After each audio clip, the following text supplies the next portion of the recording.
Hey everybody, welcome to another edition of Anarchast, your home for anarchy on the internet, coming here from Acapulco, just after the Anarchapulco conference.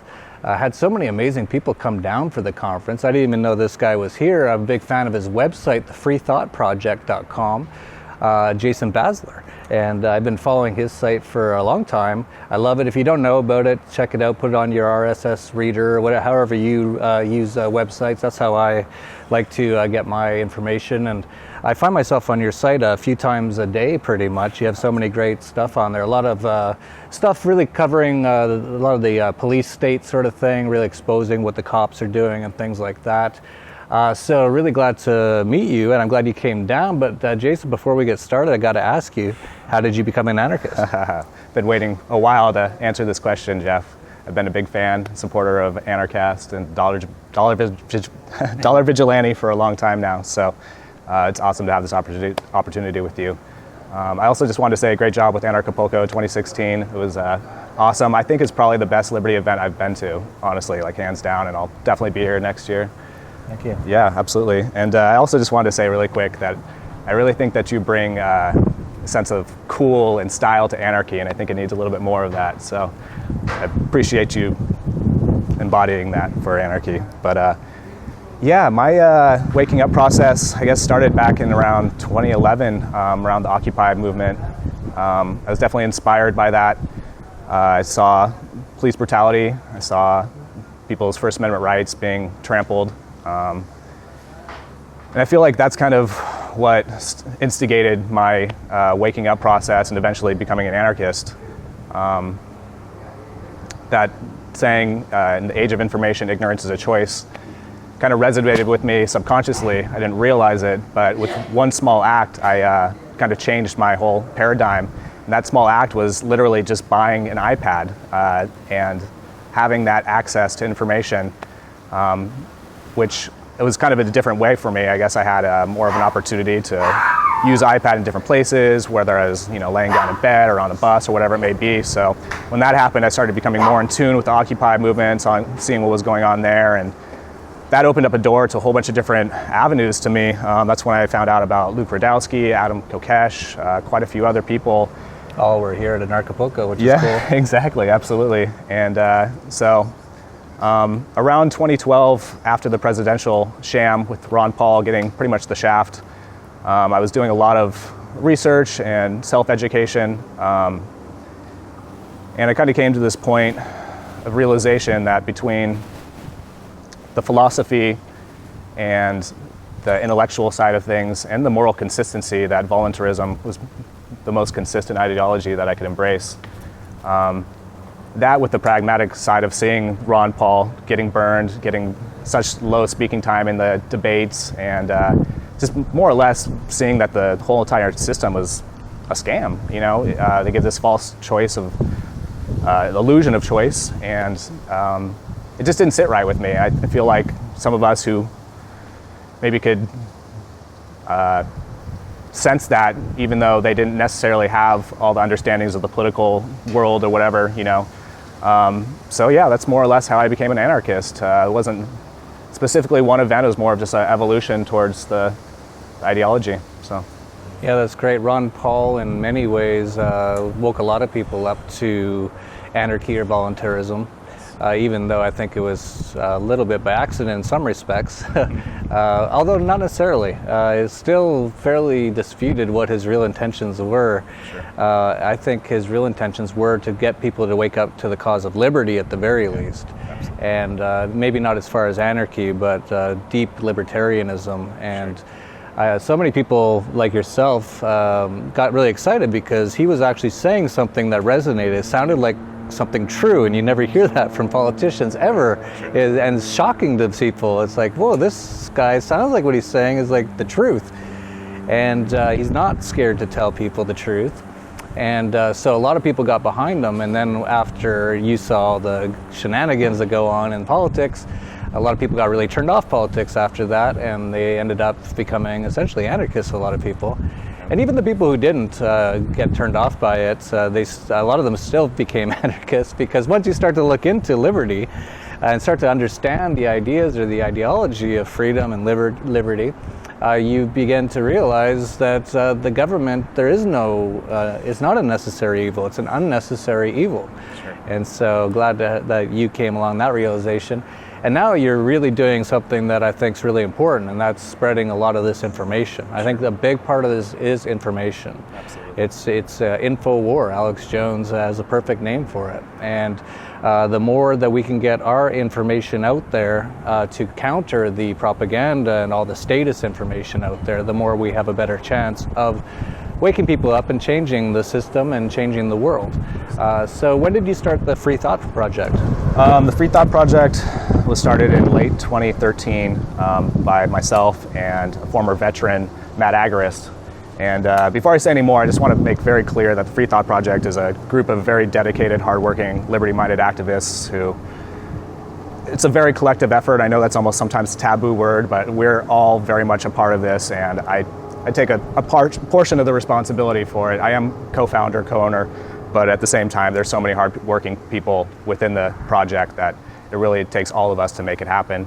But yeah, so me and Matt Anarchist were working for a website at one point called Real Pharmacy. He had the gentleman who owned that page, or that site, had a few pages, and we were certainly interested in homesteading and living off the grid, which is kind of what that website focused on, but it wasn't quite what resonated with us, which was more of like government accountability, police accountability. And I think we kind of transcended that as well into more of like this idea of educating people, empowering people, and trying to inspire them to do the same for others. And so that was kind of the basis of where we started from. We've grown from there. I think at this point we have 7 writers. We have 3 of us on the social media team, and we just rounded about 560,000 fans on Facebook. We're reaching about 20 million people a week, and about 20,000 new likes a week. So wow, that's way bigger than CNN. Yeah, right. It's too bad you're not making the CNN type money. Right. Sure. But let me ask you about that. Are you making money? Is it a profitable venture? Absolutely. Excellent. Yeah. That's the only way we can afford to empower other activists through this type of work, and that was kind of one of the focal points that I like to actually bring up, because a lot of people do demonize money and. Not us. No, absolutely not us, but the concept of money itself. And so to me, I present this to people who are critics, as in, I've hired personally at least 5 or 6 activists and journalists. So I mean, how can that be a bad thing if I'm employing them, giving them money to be full-time activists? Yeah, to me, that just seems like it makes sense. It seems like we need to do more of that. Yes, absolutely. That's great. Yeah, and you bring up the topic of money, and I hear this every now and then. It's going away a little bit, but I still hear it, and I even hear it from people even like Luke Rudowski of We Are Change, and he doesn't like the thought of money. He doesn't think about what he does as being something to do to make money, and that's totally fine. Sure. It's totally fine if that's what he wants to do. But I think some people have it in their head that money is really, I guess they say, what is in the Bible, money is the root of all evil. Sure. But it's not money is evil. Actually, money isn't the root of all evil, in my opinion. Sure. But I think some people, and a lot of them are more these sort of people who are living a little bit more spiritually aware, people like Luke. And they see the world and they say, so many things are kind of ruined by money, and you can totally agree with that. Absolutely, money corrupts everything, sure. For the most part, with most people. So I can kind of understand. They kind of have these ideas like, yeah, we shouldn't have money. We should just sort of all work for each other. It's like, well, that's great, but there is no real way that can work in sure. today's world. No. So we can have things like the Free Thought Project, or even We Are Change, or anything like that. So I think they have these nice ideas, and if that's all it is a nice idea, that I'm totally fine. It's the people who say we have to get rid of money, like ban it, make sure, like use guns to make sure that no one uses money. Yeah. No, that's going totally wrong. Money is just a tool. It's a way to transfer value. Exactly. And that's what you're doing, and you're able, because you're growing so much, with over 500,000 likes on Facebook, with 20 million people a week going to your page, which is, like I said, way bigger than CNN. I don't know about their website, but I know their channel. I think the max amount of people watching at any given time is like 50,000 or something. It's like, sure. It's tiny compared to what you've got. So that you can grow that and you make money through, which is great, and then you can hire more people to keep spreading this information, keep growing. Exactly. That's kind of the goal. And I'm right there with you. I think the division of labor and freedom of association is a beautiful, wonderful thing that definitely gets kind of put to the side and maybe not exactly acknowledged as much as it should be. I could understand exactly what you're saying, though, as far as like more spiritually minded people kind of not necessarily being attracted to the idea of money, but I think it has been corrupted. Like you said, it does bring corruption. So yes, naturally, it has that side effect. So sometimes it is the easy scapegoat. But I think the more you kind of understand and look into basic economics, Austrian economics, you really do understand it's just a tool. And especially with, 7, maybe 8 billion people on Earth these days, on the planet Earth. I mean, barter is a wonderful idea, but it's really only sustainable with a small community. So. Yeah, and it's very inefficient. Yes. So if you're a fisherman and I'm a mechanic, I have to wait until your car breaks before I can get a fish. Sure. It's like, it just makes everything much easier. So money isn't the problem. Now, of course, another reason people get very confused is because money today isn't real money. It's been put in place and enacted by government laws and printed up by a bunch of criminals at will. And so people get angry at money for that reason. It's like, yeah, you should get angry at fiat money, at Federal Reserve notes and things like that. But things like Bitcoin can really change the world. Absolutely. Yeah, I would have to agree with that completely. I haven't fully embraced Bitcoin, which I know is makes me kind of a second-tier libertarian at this point, but it's soon to happen, and I know good people like my friend, our friend, Luis from Emancipated Human is very knowledgeable about that kind of stuff, and welcome me into that world. So yeah, well, you don't have to be into Bitcoin to be a libertarian, but definitely once you get more into understanding these things, that you get more into it. Sure. So let me ask you, for the people out there, so that you started this up just a few years ago, and it's a booming major site. Your Facebook is huge. Any sort of tips to people out there wanting to start up their own sort of portal to get information out there in whatever format they want on how you can grow it? Yeah, absolutely. I feel like that's kind of more of my specialty because I am more of a behind-the-scenes kind of guy. But I think more or less you just have to find a niche within the activism, liberty world that really resonates with you, that really lights your fire inside. And at that point, kind of boils down to this equation of just trial and error and finding patterns that work and that will produce the most efficient and effective results, whether it be running a Facebook page or organizing protests or whatever it may be. I think it kind of boils down to trial and error and just kind of keeping that consistency, because it is easy to get burnt out. A lot of this information is very heavy, especially when we start talking about the police state. It does kind of tend to be negative and kind of weighs on our minds and souls. So, it's certainly very important to find that balance. But at the same time, I think it is very much the discipline and consistency of just continually coming up with content and trying to find the content that resonates with your audience once you start to build one. And usually it's kind of a chain reaction from there. The more that people see your posts, they're more likely to share them, and if they resonate with them, share them with their family and friends, and more people start seeing these concepts. And almost on a weekly basis, we have posts that are reaching 1 million plus people. So it's very easy. And I also want to mention that I started all this when I was dead broke, working a job that I hated, and I just found tools that were free and went from there. And with the internet these days, with social media, the platform is there. It's basically up to us to empower ourselves to, make this happen. So, yeah, absolutely. With your content and the people who contribute, how does that work? I assume almost all of your revenue is ad-based. Is that right? Yes, that's correct. Yeah. So the more views that a certain article gets, the more money you make generally. Sure. So are you accepting content from anyone, or how would someone go about getting involved in contributing content? Sure. As of right now, I don't know if we're particularly looking for any more writers, but that's not anything set in stone. But we more or less, like I was saying, really have found the specific type of information that our audience resonates with, whether it be cannabis information, whether it be police state, police accountability. And I think it's just more or less presenting angles for people to be interested in some of this information. A lot of times we hear these same stories over and over and over again, and we get desensitized to them.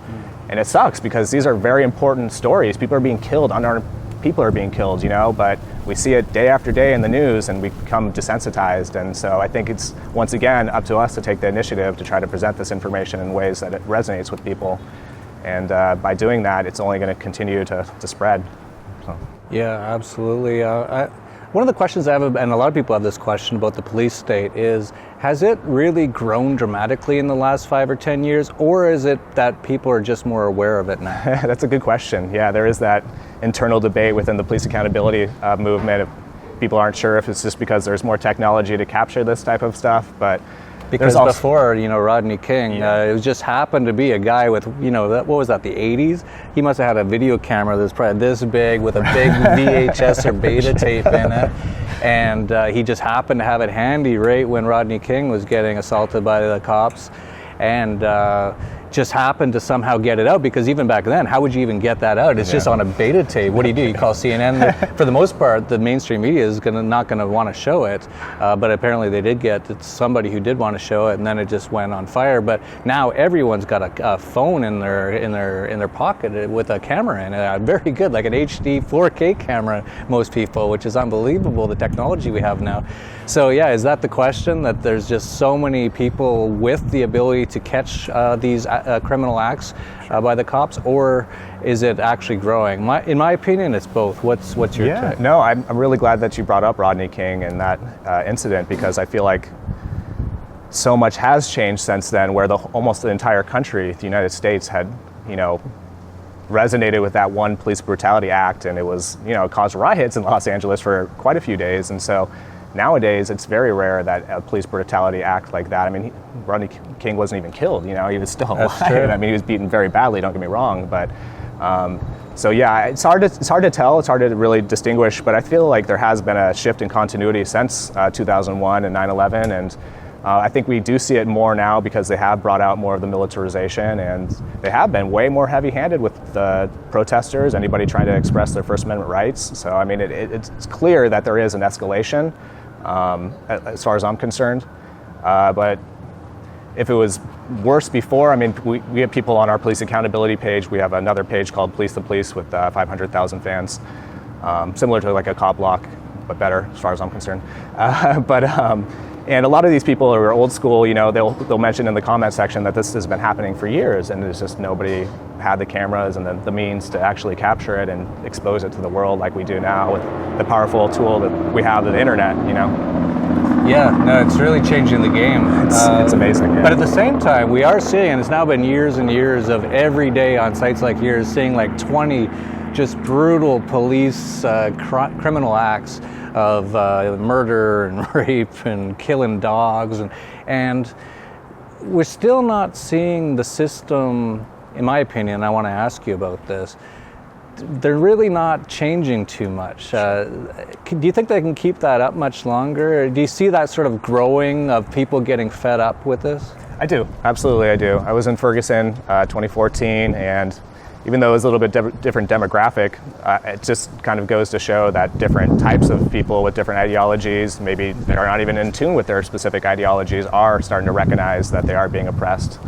And yeah, absolutely, I feel like that's very safe to say, that there is a growing swell of people who are recognizing that there are injustices being committed. That our rights are being violated. I mean, you could go down the list, and it generally, it does happen to the working class. I mean, it's very rare, especially, we cover a lot of these incidents, that anybody within the political spectrum ever is accountable for any of their acts, whether it be, police raping a child or whatever it may be. They always have this political immunity from law. And I think people are recognizing that. I think it's definitely clear within just the past few years of all these different groups coming together and groups just springing up, that people are recognizing that there's a definite problem within the states. Do you have any sort of predictions on how this might go over the next few years as this continues to rise? There's definitely going to be a breaking point. Sure. Either the government has to back down quite a bit, which it seems to me government never backs down until they're forced to, absolutely forced to. And that means, politicians being thrown in jail somehow, but they run the courts. Exactly. And so this is, people are starting to wake up that this is a big rigged game.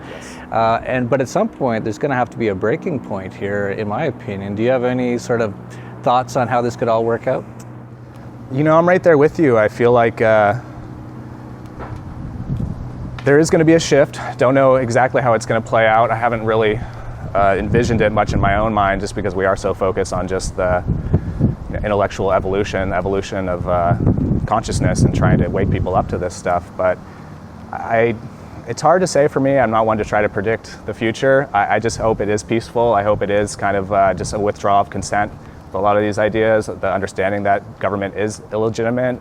They claim authority over us, but they have none. I didn't sign a social contract. I don't think you did either. I'm still looking for it. Yeah, if anybody could present that to either Jeff and I, that'd be wonderful.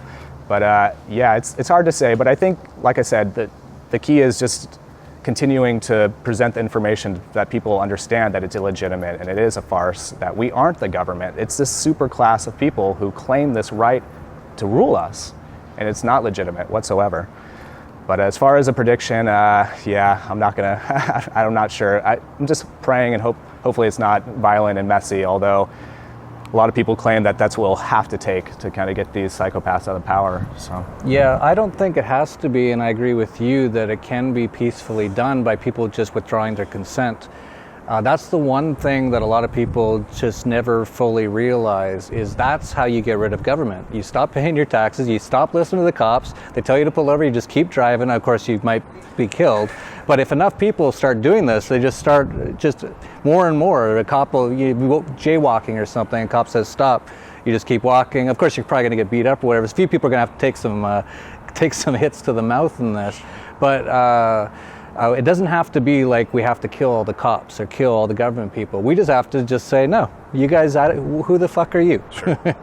And if enough people do that, all of a sudden they just lose their power. They almost just turn into dust. And just like in Nazi Germany, and not to, everyone always brings up Nazi Germany, but it is the easy way to point things out is, what, after that all ended, where did all the Nazis go? They just kind of went back to their regular day jobs and, we can't really kill people anymore or do these sort of things.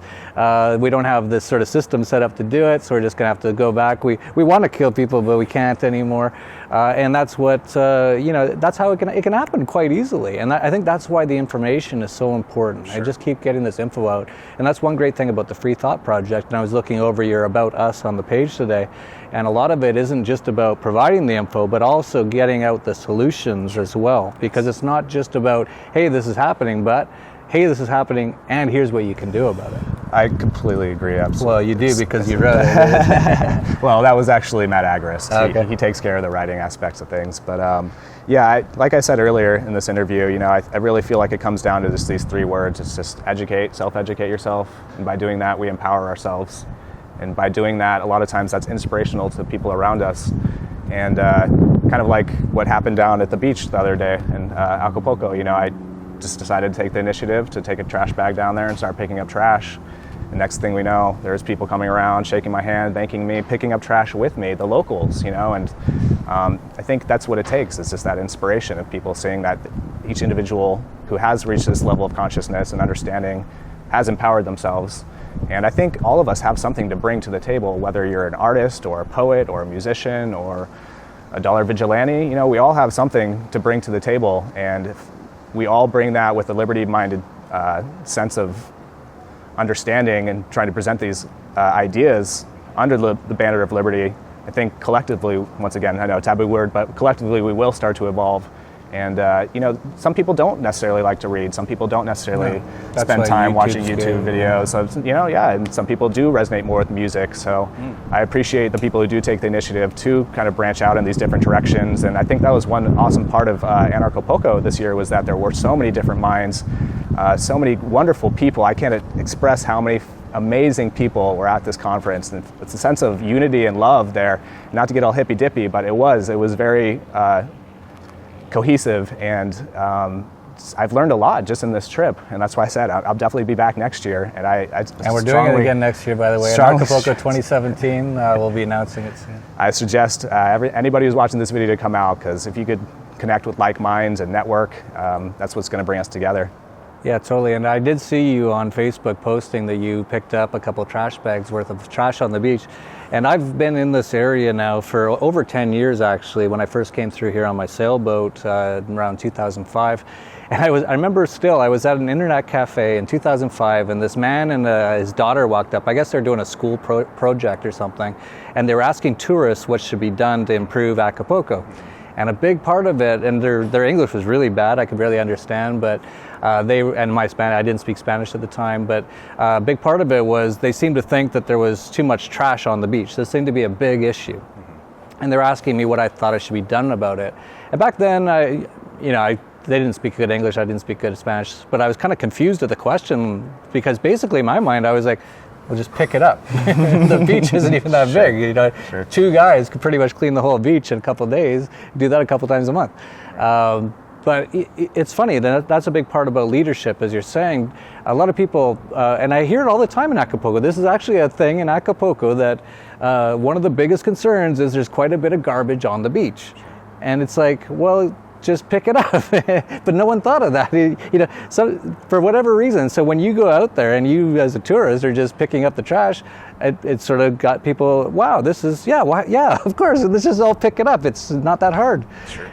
And we don't need government to do it. We don't need extortion rackets and all that. I think it is that complacency and kind of subconscious understanding of, through our indoctrination of being going to public schools, and just the belief of government that government will take care of all these things, and we don't necessarily have to worry about them as individuals or communities. That government, as long as we pay our taxes, there's, homeless will be taken care of, litter, pollution, you could go down the line of all the things that government's supposed to do. But I think once again, it's just up to us to take the initiative. If it's something that you're passionate about, take the initiative. I've done beach cleanups. It's actually one of the things I really enjoy doing. I put my music on and just pick up trash at places. I know it sounds crazy, but I do have appreciation for the environment, and I guess that's just one way to help and make the world a better place. So I think, absolutely, just that self-initiation and taking people that notice, stand. as you pointed out. You had people shaking your hand and picking up trash with you and just all that. So great message on, just taking the power yourself and just go out and do something to improve the world, and you will find people gravitate towards you. So great message, and great to have you here. And so why don't you let people know anything else you want to let people know, and also let them know about the Free Thought Project, anything else you're working on? Yeah, well, we have a whole slew of Facebook pages. For more of like the activist realm, we have a page called Get Involved, You Live Here. It's got about 120,000 fans. Wow. And then we have our Anarchist page, which is called V is for Voluntary. And that's got around 37,000 fans. And we also have our police accountability page, which I mentioned earlier, which is Police the Police. And all those can be found on Facebook. And generally our strategy is just to try to push information in those directions where we know that our audience are going to resonate with them. So if one of those happens to be more of something that interests you, feel free to like us and follow us. And www.thefreethoughtproject.com, we're putting out 6 stories a day. We usually have at least 10 to 12 new graphics, original content graphics coming out a day. We try to keep within the spectrum of what's going on and what's trending, what's important to people in that moment. And also we try to do more of the philosophical and just kind of the broad range of topics that we think is important for the spreading the message of liberty. But otherwise, just come and check us out. Yeah, that's great. As I mentioned, it's a site that I end up almost by accident on a few times a day, because your stories get posted all over the place, and they're usually very good stories that I hadn't heard about. Like, these are like stories that are often, you're the first to pick them up, or one of the first at the very least, on some sort of major police brutality case or something like that. And so I ended up on it quite often, and so thank you for that. Absolutely. And for anyone watching, you missed Anarchapulco 2016. It was truly great, and next year is going to be even much better, if you can believe that. We've already began planning it. So just put a little circle around February next year. It's going to be end of February 2017. We're all going to be back down here, and hopefully we have a lot more people, and our movement is growing, and this idea of voluntarism and anarchism has grown a lot, which I have absolutely no doubt it will. We are already well into process. It's exciting times for us, but we still have a long ways to go, so we got to keep it up. So if you like this video, please like, subscribe, share down below. That's another way you can share these ideas. That's all we got to do, get this information out there. Once people figure it out, government disappears the next day and there's no more taxes, there's no more central banks, the economy's great, there's no more war, all because you just shared this video. Maybe not that easy, but that's how it starts. So that's it for Anarchast, your home for anarchy on the internet. Peace, love, and anarchy.